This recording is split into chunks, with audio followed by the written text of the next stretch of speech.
Unfortunately, too many people do not know the full story of Spiro Agnew or others like Dale Anderson, a Democrat who followed him in corruption. Even a half century since Spiro Agnew's resignation, our administration recognizes that Baltimore County has to continue to do better.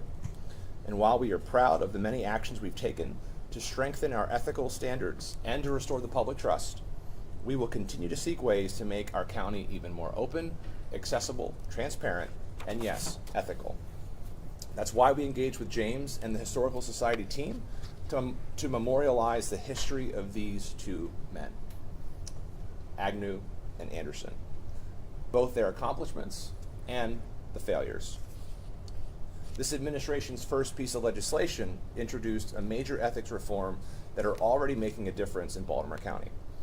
These efforts include creating a fair election fund system that will enable public financing for candidates in Baltimore County starting in 2026, prohibiting former officials from lobbying county government for a period of 1 year after their employment in Baltimore County, making all lobbyist registrations available to the public online, as well as creating a more narrow definition of a lobbyist to ensure that the same standards apply to everyone, and creating an Office of Ethics and Accountability to audit, inspect, evaluate, and investigate government operations, an office that has since been converted into the current Office of the Inspector General. It's an office that we were proud to create, and an office we're proud to have grown in every budget since. With a desire to sustain the work of the Inspector General Office long after my tenure as County Executive, we established a Blue Ribbon Commission on Ethics and Accountability in 2021.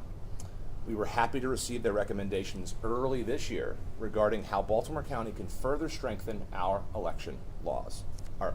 Further strengthen our existing ethics laws. I'm proud to say we have already taken major steps to fulfill these recommendations by providing additional legal and analytic resources to the Office of the Inspector General, as well as creating a new and separate director for the county's Ethics Commission. Today, we are also announcing our transformative work to fulfill these recommendations. This starts with an amendment to enshrine the Office of the Inspector General in Baltimore County's charter and to allow the voters to ensure the future of this office. We will also seek to make the Office of Inspector General financially independent, as well as strengthening the office's subpoena powers. This will not only eliminate long waiting times, but it will also ensure the office is able to track and produce records more efficiently than ever before. We will finally clarify that human resource practices will be extended to both the Inspector General and their staff, further cementing ethical procedures for all future administrations. Finally, we'll be issuing an executive order requiring employees to cooperate with investigations of the Inspector General. Collectively, these are transformative policies that will make us even more accountable and ethical than ever before. We know that we can and we must continue to do more. 50 years after Spiro Agnew's resignation, this is an opportunity to reflect on how far we've come from the days of blatant cronyism and corruption. And it's an opportunity to reinforce the foundations of a more equitable and open Baltimore County government for generations to come. Thank you once again to our fantastic partners and for the trust and tireless dedication our residents have in this process. With that, I'd like to turn things over to James to talk about our project about Mr. Agnew and Mr. Anderson, and then we'll take any questions. Good morning. The Historical Society of Baltimore County was happy to help the county government with this project. We agreed that it is always good to remember our history and learn from it rather than try to hide from it. So we have tried to present a balanced, though brief picture of each executive's time in office. And even though it may not seem that long ago to many people out there that remember these events happening, it really has been 50 years. And it's important for us, for the younger and future generations, to acknowledge these stories and be able to start conversations about history and politics and keep them engaged in those going forward. To do the research on these projects, we primarily used our library and research materials that we have at the Historical Society, which are also available to the public. and as a third-generation county resident myself, this all felt very personal project to me as well. So, we're at the Historical Society. We are also we offer talks and have exhibits, and as I mentioned, we have research services available, as well as we publish a quarterly history journal, as well as some books. So all of these are things that are available to county residents. And our newest project that we're proud of is we have formed the Baltimore County Heritage Network that is currently 20 history-related organizations around the county kind of coming together to have a joint kind of e-newsletter to let people know and about what we've all got going on and not be competing with each other. These are all very small organizations with very small budgets, and so we've kind of found that we can do this and work together. We can do professional development together, and it's been a great thing for us, and we're still hoping to grow that network further.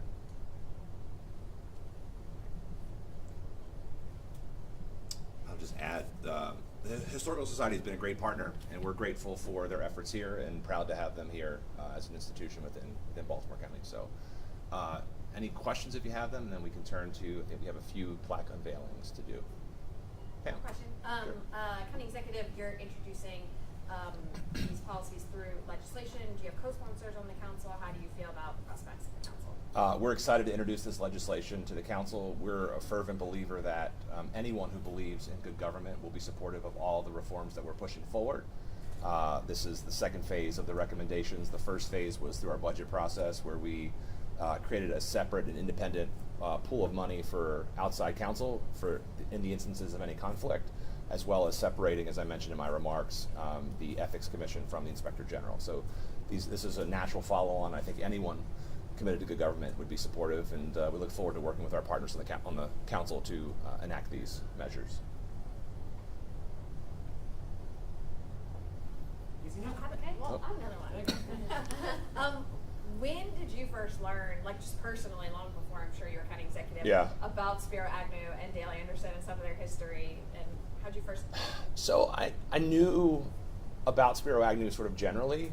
When it really hit home for me was when I was listening to Rachel Maddow's podcast, Bagman, as I was driving around in this role, and it hit home in a very unique way to sort of think that someone who literally served in the same office, who walked the same hallways, who served with the legislature upstairs, was able of committing those acts, and frankly, to get away with it for so long, not just here in Baltimore County, but as governor and then as vice president.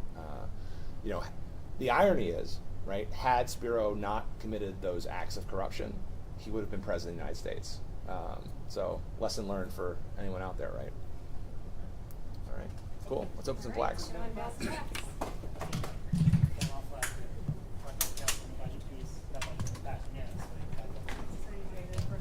Sure.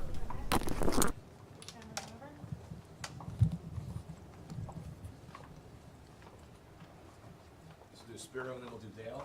It's a bipartisan effort today. We ready? Hopefully I don't screw this up and like rip it off the wall or anything, right? There we go. Ooh. All right. Spiro Agnew, the third county executive and first Republican to be elected to the office. Agnew had an unusually quick rise in government from his first elected office as county executive in 1962 to governor in 1967 to vice president in 1969. In Baltimore County, he supported but did not achieve reforms in racial integration, gun control, property tax, and urban renewal. However, later as governor and vice president, he was highly critical of civil rights protesters. In 1973, he resigned from the vice presidency amid kickback scandals involving bribery, extortion, and tax evasion during his time in all three offices dating back to 1963. He pleaded no contest to a charge of tax evasion in federal district court and was later ordered to repay $250,000, the amount of kickbacks plus interest, to the state. There we go. And unfortunately, that legacy continued through his predecessor or successor.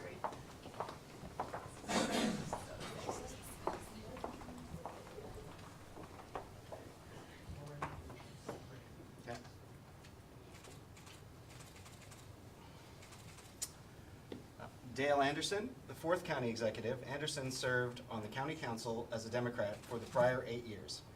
Known to be blunt, he was elected to office as a conservative populist and resisted efforts to create low-cost or publicly funded housing and other civil rights and integration policies. His administration made strides in open government, pay scale parity, and built vocational high schools, community colleges, senior centers, parks, and golf courses. A federal investigation into corruption in the county government in 1973 led to charges against Anderson and other county officials, as well as the resignation of Spiro Agnew. In 1974, he was convicted on all 32 counts of tax evasion, conspiracy, and extortion, though he maintained his claim of innocence. After serving 13 months in federal prison, he was later elected to 1 term in the State House of Delegates in 1982. That's the part that was wild that I did not know about Dale Anderson. He was reelected to the House of Delegates following his jail time. It's wild. But people like redemption too. All right, thank you all very much. Appreciate it. Thanks again. Thank you, sir. Cool. Thanks, man. Good to see you. See you. Excuse me. Yes. I'm Pamela with the Baltimore County. How do you do? Can I get your full name and title? I have my card over there. Sure. Well, let me give you mine. That's probably the Okay. safest way. Thank you. Right on. You good? Yeah. Okay, and we'll send the news test card. Okay, sounds good, thank you. Executive for Historical Society. Yeah, 'cause it's still happening, sorry.